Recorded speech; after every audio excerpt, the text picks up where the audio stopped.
Brendlin v. California. Supreme Court, 2007. Justice Souter delivered the opinion of the court.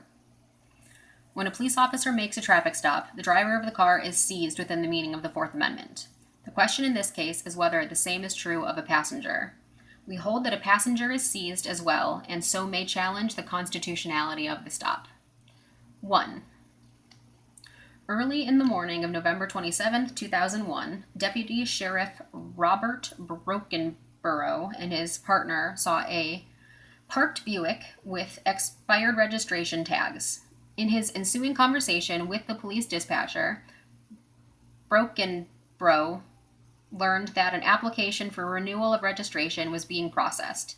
The officers saw the car again on the road, and this time Brokenborough noticed its display of a temporary operating permit with the number 11, indicating it was legal to drive the car through November. The officers decided to pull the Buick over to verify that the permit matched the vehicle, even though, as Brokenborough admitted later, there was nothing unusual about the permit or the way it was affixed. Brokenborough asked the driver, Karen Simmeroth, for her license and saw a passenger in the front seat, petitioner Bruce Brendlin, whom he recognized as one of the Brendlin brothers. He recalled that either Scott or Bruce Brendlin had dropped out of parole supervision and asked Brendlin to identify himself.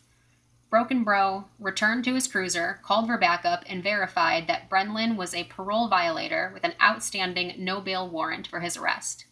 While he was in the patrol car, Brokenborough saw Brendlin briefly open and then close the passenger door of the Buick. Once reinforcements arrived, Brokenborough went to the passenger side of the Buick, ordered him out of the car at gunpoint, and declared him under arrest. When the police searched Brendlin incident to arrest, they found an orange syringe cap on his person. A pat-down search of Simmeroth revealed syringes and a plastic bag of a green leafy substance, and she was also formally arrested. Officers then searched the car and found tubing, a scale, and other things used to produce methamphetamine.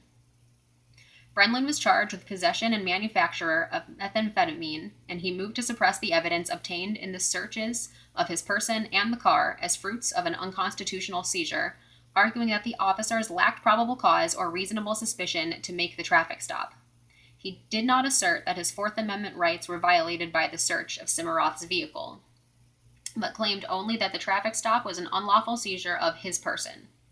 The trial court denied the suppression motion after finding that the stop was lawful and that Brendlin was not seized until Brokenborough ordered him out of the car and formally arrested him.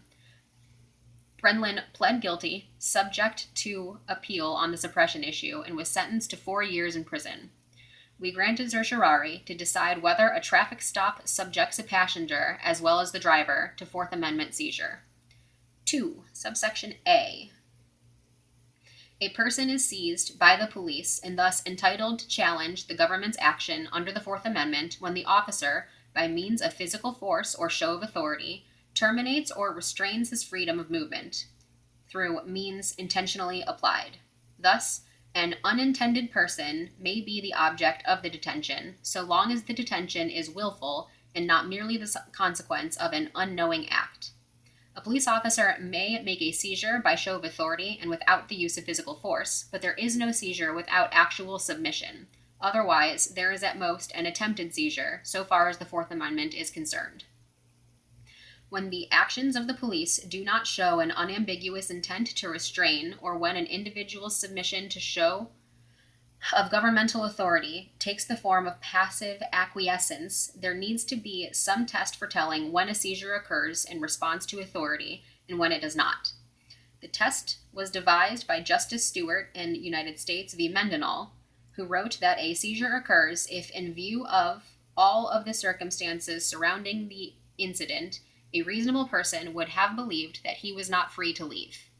Later on, the court adopted Justice Stewart's touchstone, but added that when a person has no desire to leave for reasons unrelated to police presence, the coercive effect of the encounter can be measured better by asking whether a reasonable person would feel free to decline the officer's requests or otherwise terminate the encounter.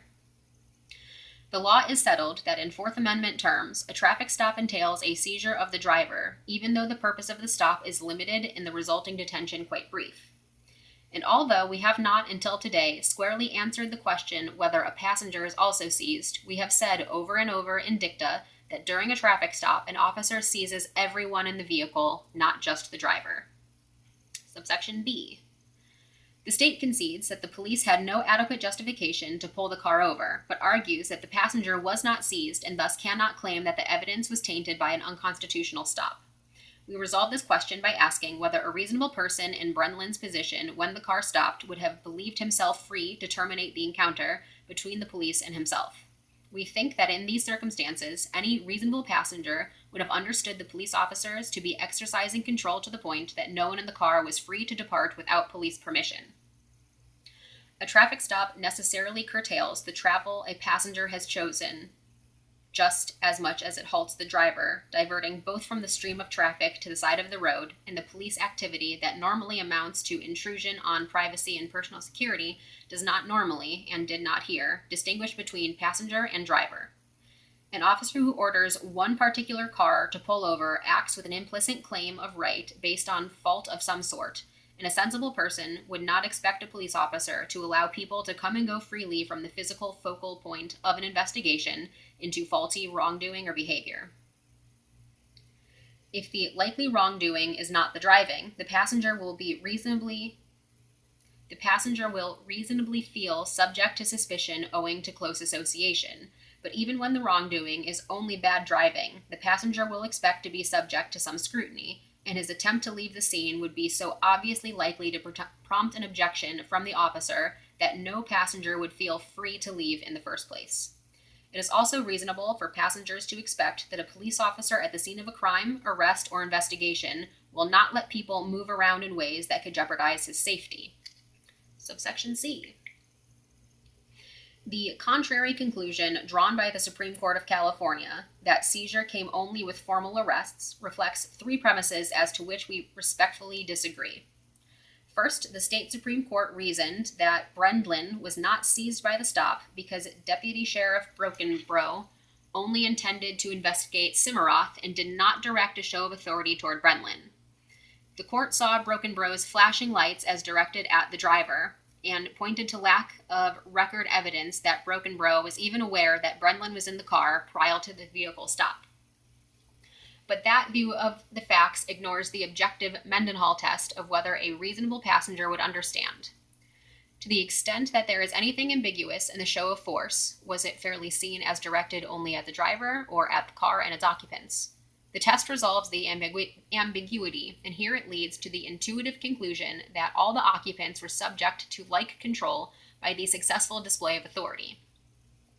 The state Supreme Court's approach, on the contrary, shifts the issue from the intent of the police as objectively manifested to the motive of the police for taking the intentional action to stop the car, and we have repeatedly rejected attempts to introduce this kind of subjectivity into the Fourth Amendment analysis. Second, the Supreme Court of California assumed that Brendlin, as the passenger, had no ability to submit to the deputy's show of authority because only the driver was in control of the moving vehicle. But what may amount to submission depends on what a person was doing before the show of authority. A fleeing man is not seized until he is physically overpowered, but one sitting in a chair may submit to authority by not getting up to run away. Here, Brendlin had no effective way to signal submission while in the car. Brendlin had no effective way to signal submission while the car was still moving on the roadway, but once it came to a stop, he could, and apparently did, submit by staying inside. Third, the state Supreme Court shied away from the rule we apply today for fear that it would encompass even those motorists following the vehicle subject to a traffic stop who, by virtue of the original detention, are forced to slow down and perhaps even come to a halt in order to accommodate the submission to police authority.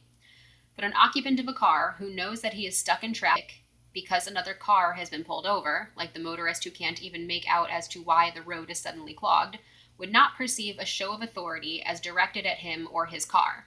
Such incidental restrictions on freedom of movement would not tend to affect an individual's sense of security and privacy in traveling in an automobile, nor would the consequential blockage call for a precautionary rule to avoid the kind of arbitrary and oppressive interference by law enforcement officials with the privacy and personal security of individuals that the Fourth Amendment was intended to limit. Indeed, the consequence to worry about would not flow from our conclusion, but from the rule that almost all courts have rejected, holding that the passenger in a private car is not, without more, seized in a traffic stop would invite police officers to stop cars with passengers regardless of probable cause or reasonable suspicion of anything illegal. The fact that evidence uncovered as a result of an arbitrary traffic stop would still be admissible against any passengers would be a powerful incentive to run the kind of roving patrols that would still violate the driver's Fourth Amendment right.